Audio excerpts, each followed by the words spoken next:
Bonjour, bonjour, bonjour. Mbote mingi na bino nyusu tuba bolinga kama mama Elia Nitu. Na pesi bino mbote. Bwe ma vimpi muko wazima. Est-ce que vous allez bien? Est-ce que vous allez bien? Wabino mami Elia, ça va, tout va bien par la grâce de Dieu. Nzambe ya mawazo batelia. Kimia ezali. Lelo na ye kosola na mwa muke kosola kutu comme penza kosola te na koloba bongo te parce que toza na kati ya émission na biso une femme à la maison, une femme dans la cuisine. Lelo na ye kosala sauce moko eza na bandeko mibali bino moko boyebi ke mama Elia Nitu votre deuxième maman. Naza mama ya bana basi, naza mama ya bana mibali. Bana na ngai balingaka ngai mingi. Bana na ngai ya mibali so baza na mwa difficulté ya kolamba eloko babengaka deuxième maman na bango. Pour na bato na ke deuxième maman ndenge eza bo eloko boye na koki kosala yango ndenge nini. Eza na bato ka batalaka nga moko na bango mwana na nga moko mobali abengaki nga po ebisanga mama na lingi kolia madesu na ngena lamba madesu moko ezala kitoko ezala simple na lia yango bien na lia yango vraiment na loso. Yango na bomoni ke naza kosala madesu naza kosala sauce ya madesu. Madesu na ngai na che mafuta yango yo na moto na sina tokisi madesu biso nyoso toyebi nini batokisa madesu na tokisi madesu na ngai na mungwa tokisa ki madesu na ngai na mungwa na tokisi yango pe na mwa litungulu moko na kati ya madesu na mungwa madesu na linga tokisa yango penza na matungulu ebele te po soki matungulu etoki na kati mingi ya madesu epanzani ekomisaka madesu neti mwa poto soki moto vraiment za na maîtrise kolamba bien te surtout mwa mobali okomona madesu na ekobima malamu to kwa koloba ke madesu ekomi poto na bwaka nzoka nde ekomi poto te do madesu na ngai yango na lambi na bimisi yango na mai nde bomoni za madesu deja ya kobela na lambi yango bien na bimisi yango na kati ya mai mafuta na tiki mafuta penza ezwa moto makasi ezwa penza moto bien pona banda kokalinga matungulu oya madesu to na kokalinga na kolinga vraiment kalinga ma bien penza po etikala ya kotele matelema na kati ya madesu te ba mama ba papa bango yo bazo kolamba pourquoi parce que ba mama mingi makambo kolamba la plupart ba mama balingi kolamba te mobali kosenga na posa olia madesu yi alingi kolamba mobali madesu te akalingi kaka eshine ndenge papa yebisanga ke mama so na yebisi mwasi na ngalambela ngata madesu aomona makambo kolamba wana omona akalingi kaka eshine kaka kati matungulu likolo akatelinga kwanga bia selinga semul lia siko naza mobali na nga kolia malamu yango na mama la kisanga imoko na tala ndenge nini na koki komilambela madesu na ngai olena nyoka makana bondela ka muto alinga kolamba te ndenge na utila ksebne ke madesu yango na tokisi ya papa ozomona ezali céleri eza céleri bomoni otozolamba ezali poivron ya vert na poivron ya rouge ozomona eza mbisi ya kokauka na sukoli madesu eza 1 kg mais mbisi na che mingi te parce que bon le quoi na olamba madesu eza pona ndako mon amoureux de Marie alinga penza ba mbisi belé te na ko chambisi mukie epesaka mwa solo ka mwa ntunga na kati ya madesu mbisi ezala mingi te poye penza alinga madesu na ba mbisi ebele na kati te obeti bo libako non alinga bongo te matungulu na nga yango na sina kati matungulu na nga très bien na kati ya mwa mike na kati ya minene te pour quoi madesu eza forme ya bambuma ya mike yango pe na kati matungulu na forme wana ya muke yango pe na kati bandembe na forme boye parce que soki na kati matungulu na ba ronde tango kobela na kati ya madesu mwa tongo otombola mwa matungulu eza kotomba mama milai wana personnellement na sepelaka bongo te awa naza na tomate pele yango na kolambela madesu na biso pona kotala soki mafuta na biso ezwi moto na boki mwa litungulu na kati mafuta pese dinisi solo na tia mafuta mwa mingi na tia mafuta mwa mingi po madesu kolia mwana loso eza na posa eza mwa mafuta matungulu yango wana mama bomimboka voilà matungulu yango wana voilà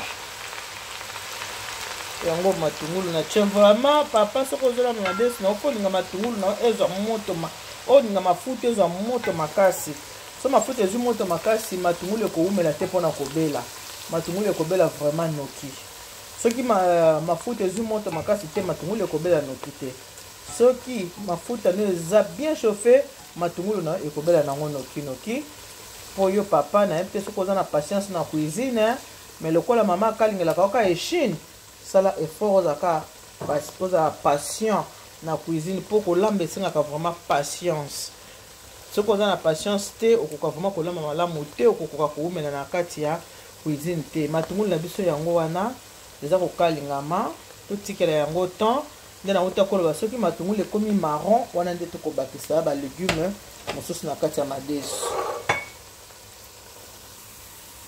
Voilà, moni matungulu na biso ebandi kokoma mwa marron, hein papa?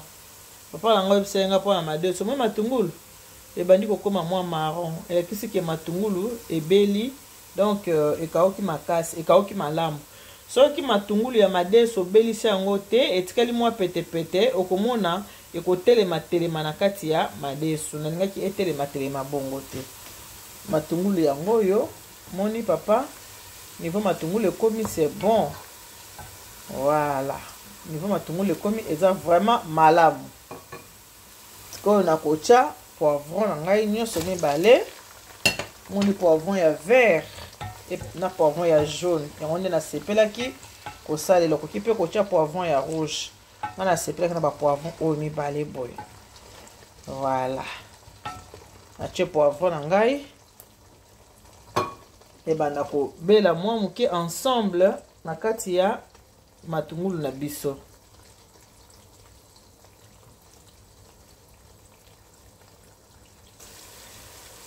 Voilà, matungulu na biso yango wana na ba poivron ezokalingama kitoko, ezotoka vraiment bien. Siko na kotia mbisi yango yo natie mbisi yango wana mbisi na biso natie na kati ya madesu na kati ya sauce. Moni mbisi yango wana natie mwa mbisi bo parce que nasango po madesu kolia ma vraiment kitoko na loso ezala vraiment goût makasi. Voilà.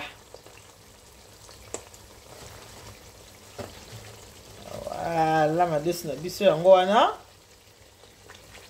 totika mbisi etoka moke. Mbisi nanga ntango na cheki yango na mai na cheki yango mungwa, donc mbisi nanga eza vraiment na mwa goût ya mungwa ekoti na kati ya mbisi, vraiment malamu kitoko mingi vraiment. Et voilà, étape suivante ezali tomate. Ngi bomoni na kotia tomate nyonso toute na kotia ka ndambu. Voilà, tomate on a tie ekoki. Voilà, natie kaka tomate ndambu ya boîte ya tomate pelé. Maintenant bana koki na ekokoza na tieka moitié ya tomate, hein. Tie boîte nyonso toute yango wana ndenge bomoni yango. Par la suite nazwi mbuma nanga pilipili mibale ya jaune na sokoli kitoko natie na kati ya papa. Soko lia pilipili te kotia te. Là natie pilipili yango yo ndenge bomoni wana.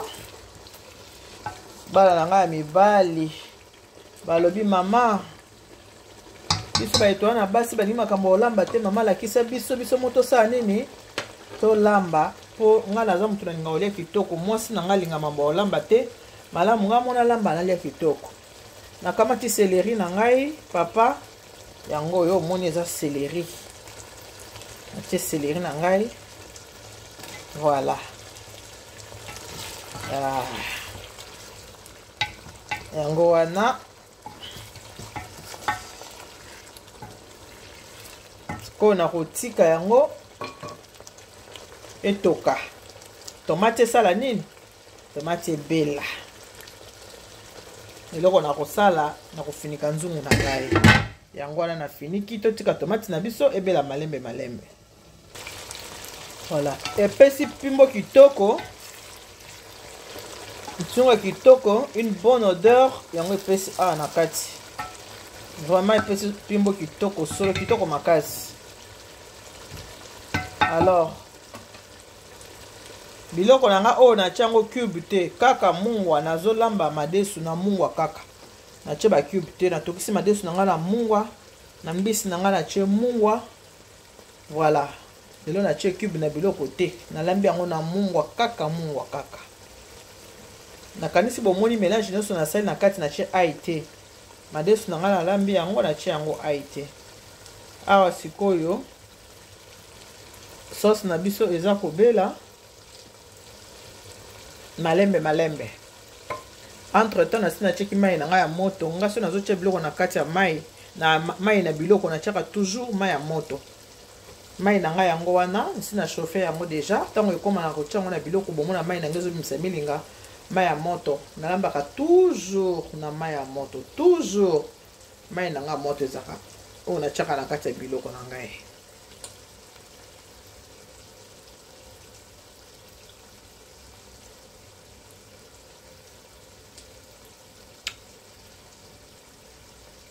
Voilà, tomate ezotoka bien papa, faut la patience hein na cuisine. Bon moi le ezanga ka pe ba mama ezaka patience, somme to na patience te. Moyen vraiment à la mama la moyezate moyen ou na kati ya cuisine ezate so na patience te. Kolamba malamu esenga ka patience. Mutu faut na patience na kati ya cuisine pour ko kolamba bien. Tant que na patience te ozolamba biloko mbangu mbangu. Moyen biloko na vraiment ezala malamu mingi ekozala te.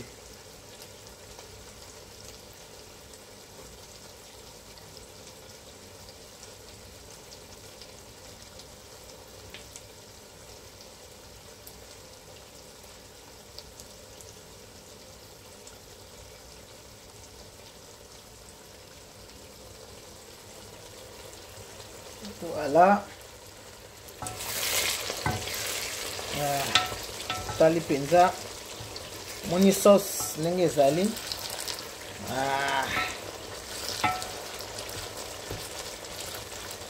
Écraser moi tomate yo. Écraser yango moi. Loko na kosala na kotia mwa mungwa. Lelo biloko ekokota cube te. Kaka mungwa ya pamba. Chez moi mungwa na kati ya biloko na biso.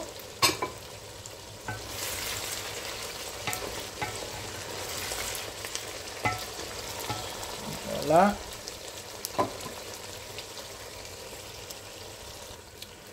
Voilà na moni ke matungulu tomate na ngai ebeli, matungulu na ngai ebeli biloko na ngai nyonso ebeli malamu sikoyo na bandi kozwa madesu.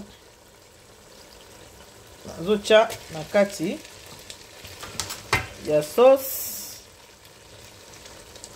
Voilà. Tuzo madesu nazotia na kati ya sauce. Voilà. Yango wana. Voilà.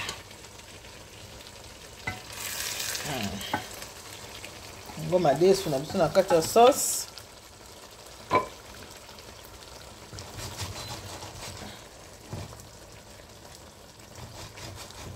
Voilà.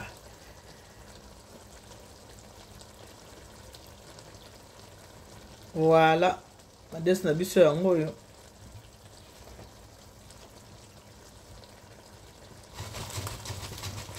Kati ya sauce comme ça. On retient l'autre thé. Malgré que ma desu na ngaza mi bimba mais voilà sikoyo na kocha mai na kati ya madesu na kocha mai ya moto mai yango wana na che pona tozo sauce. Voilà nsa mwa boye po maboko esimbi caméra moyen na sala eza te. Voilà.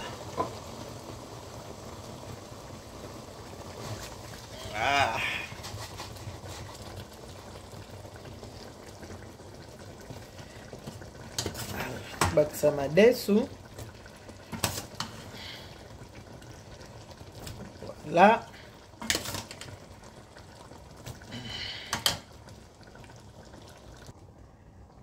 Voilà, madesu na biso yango omoni ndenge na chango na moto yango wana tosiko sa sauce eza na mai mingi te. Siko na kotika madesu boye etoka po esanga na kitoko sauce akota bien na kati ya lidesu bien mwa mungo oyo ezaki na madesu na oyo eza na kati ya mbisi na sauce esangana po epesa biso vraiment elengi oyo babingi penza goût ya madesu. Tokotika temps na kofinika madesu na ngai natikela yango temps esala nini etoka après tokoya kotala yango.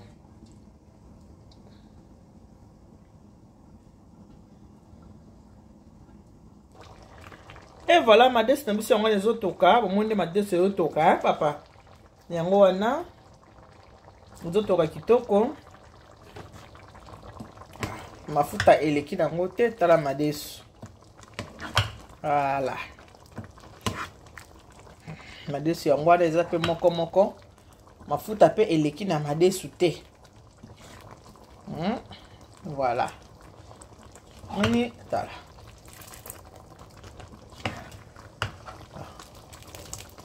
Mafuta eleki te. Eza vraiment bien mesuré. Voilà.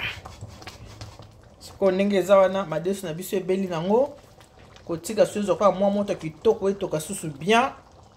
Koza pe musika te ndenge madesu komi na niveau oyo papa il faut diminuer en mwa moto de peur que ezika. Poso ko tiki kaka moto makasi madesu ko zika. Diminuer en mwa moto koza la pe musika te pona madesu na yo ezika te.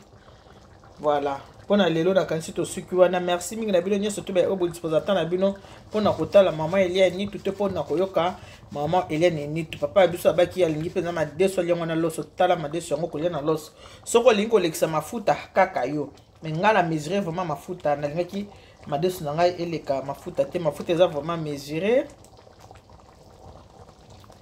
ayebisi bino ntunga moko eza koboya. Merci beaucoup na bino surtout bo disposateur no pona ota mama Elia ntuto pona koyoka mama Elia ni tu wana vraiment tokomi na suka ya madesu na biso bo mona ndenge za na couleur kitoko ba couleur ya poivron ya vert na jaune wana esangani yango sali pe madesu na biso couleur kitoko boy. Que Dieu vous bénisse, God bless you. Mungu anubariki tata nzambe kalusa kumuna nzamba nubeshine bana betu bons. Bisous, bye bye.